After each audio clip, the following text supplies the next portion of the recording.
Good evening, Commissioners. Julietta with City Planning. I just want to provide some additional information, as additional information was submitted for this project and for this appeal. I won't go over the project again, but the applicant, subsequent to the first meeting for this appeal, the applicant submitted a technical report, a historical resources assessment report, responding to some of the Commission's concerns regarding the potential historic resource for this site, and that report was included as an exhibit in the recommendation packet. So just a couple of things. The report was prepared by Architectural Resources Group, and they meet the Secretary of Interior standards and guidelines as professional, as historians. And the report did meet the requirements of the Secretary of Interior standards. It was reviewed by the Office of Historic Resources, and they concurred with the findings and conclusions of that report. And the conclusions basically stated that the existing structure does not qualify as a historic resource, both at the state and national level, as well as at the local level as an HCM or an HPOZ. So I won't go over the appeal points again. Staff's recommendation, again, is to deny the appeal and to sustain the director's determination as well as the environmental clearance and to adopt the findings. Lambert Giesinger with the Office of Historic Resources is also here if you have any questions, and staff is available if you have any questions. Perfect. Thank you, Ms. O. Commissioners, do you have any questions of staff at this point before we hear from the appellant? I do. Great. Commissioner Waltz-Morocco. Yes, we have received the ARG historical report. Thank you very much for that. I understand that an application for a cultural monument has been in the works. Can you please tell me, either you or the difference between the two and if there are different ramifications? Lambert Giesinger with the City's Office of Historic Resources within the Planning Department. We have received, I think, 3 draft versions of an historic cultural monument nomination. So that's a process wherein the Cultural Heritage Commission reviews an application to designate a specific property. So I know that following the last hearing, I did have a conference call with the applicant for that historic cultural monument nomination and gave them some feedback. I think we're still awaiting kind of a 4th draft for that to be submitted to staff for our review. I see. I think I recall, and correct me if I'm wrong, that it's a 3-part process? Is that you actually the Cultural Heritage Ordinance was recently revised to include a process whereby once staff deems an application complete, then the property owner is notified and all permits or applications that might be pending are frozen, and then the application is placed in front of the commission at a hearing, and the commission decides whether or not to consider the nomination. If the commission votes in the affirmative, then the next step in the process is that a subcommittee of the commission and staff will tour the property, and then it will come back to the commission for a final hearing. And if the commission at that point votes in the affirmative, that continues on to City Council as a recommendation to designate the property. If the commission votes in the negative, then the application stops at that point. I see. And so, Commissioner Waltz-Morocco again, so if, just say that this particular property was designated as a cultural monument, would that preclude it from becoming a single-family home? No. We have examples of adaptive reuse that certainly properties can change use over time. The only thing that, Commissioner Waltz-Morocco again, is that whatever the commission deemed aspects of the property or the structure that was culturally sensitive or would be something that may or may need to be retained, it would possibly change the plan? Right. We typically refer to those as character-defining features. Okay. And lastly, is there any way to appeal an historical determination? No. Once the City Council would vote to declare a monument, it's a fairly difficult, if not impossible, process to undo a designation. Okay. I actually have a question now for Juliet. It's about Mello. It's a question about Mello. So I heard in the recording, you were talking about how Mello didn't really apply to this because it was a church and didn't have any dwelling units. Is that correct? That's correct.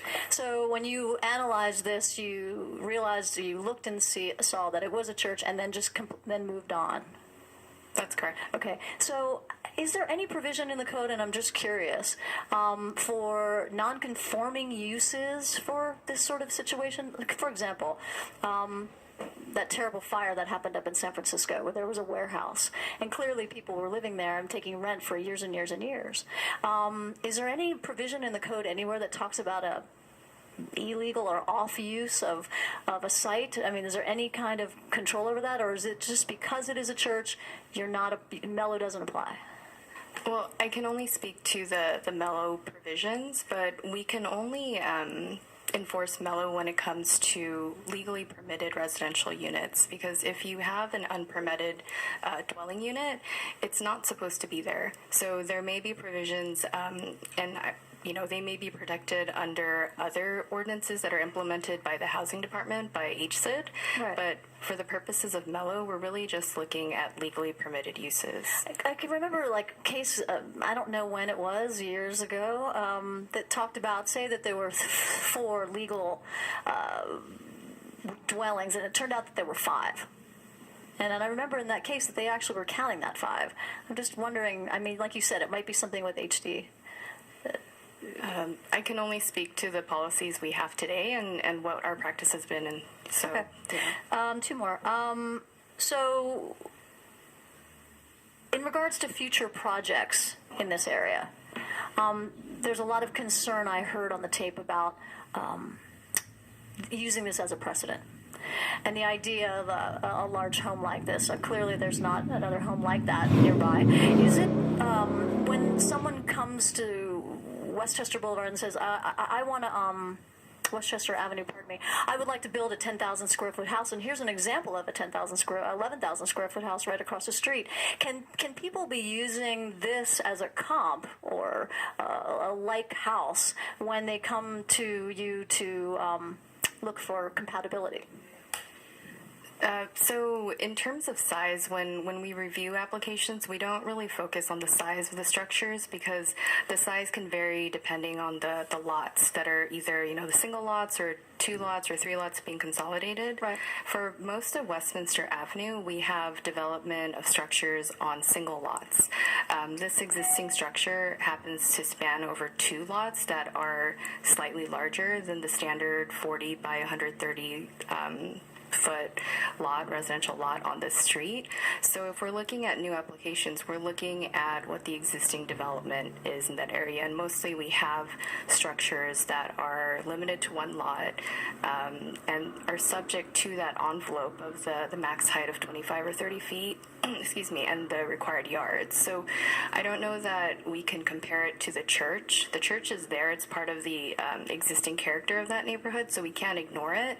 But the majority of the structures there are not spanning 2 lots. We're looking, new development is subject to all of the provisions of the specific plan and the land use plan, so we have to consider lot consolidation, the required yards per the code, as well as the height limits of the plans. That's great. Good. That's good information. Thank you. And lastly, I'd like to refresh, just for the record, the code 1224Q, which talks about the use and the discontinuation of a use. Now, I understand back in 1966, I think is that right? 66, the conditional use to have this operation as a church. And then in this code 1224Q, it talks about if that use is discontinued for more than a year, then it reverts back to the underlying code. Is that correct?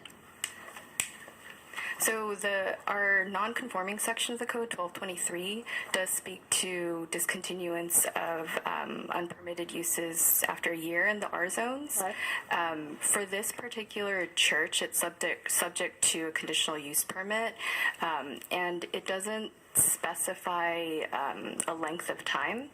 But if the C of O were to change, or if it were to go through a change of use, and let's say you wanted to reestablish a church after it's been converted to something else, you'd need a new conditional use permit. But the existing use, in terms of the discontinuance of the use, that's going to be determined by building and safety and their interpretation of that section of the code, because it does says a year. So it says a year. It says a year. So if we've exceeded a year, If they've exceeded the year, it's up to building and safety to determine if the structure has not been used as a church. got it. Thank you. Okay, any other questions by the commissioners for staff before we move to the appellants? This is Commissioner Margulies. I have one question, which has to do with this particular property and its cultural significance, and how I'm looking. Sometimes I guess I could ask this of the applicant's consultant, but I'd like to ask it to the city for hopefully a more objective opinion. But this is an interesting case where we have a community, a cultural resource in the community that has been mobile, that moved from one location in their evolution of their community. This is a little bit different because it's not like it's one building that's been in one location that has served this community from its beginning. How do we look at, or when we're assessing cultural significance and value, how do you consider that when there's a history that is on multiple sites and this is the last remaining piece of it? Well, I think in terms of historic and cultural significance, you certainly are looking at the organization, individuals, the community relative to establishing that as a significant group that then is reflected in the community by, in this case, sort of three churches. So you look at the resource. I mean, in this case, you have a resource that someone is, obviously, the appellants are arguing is significant from an historic and cultural standpoint. They're also going to go through a process relative to the Cultural Heritage Commission and Cultural Heritage Ordinance, but I think you first have to establish the significance of the group, and then are there physical embodiments of that group that are also significant? So you don't sort of disassociate a property with something it was associated with. And of course, when you have that disassociation, typically you have things that you might see are the site of. We often have nominations that are the site of something that was significant but no longer exists. Thank you very much.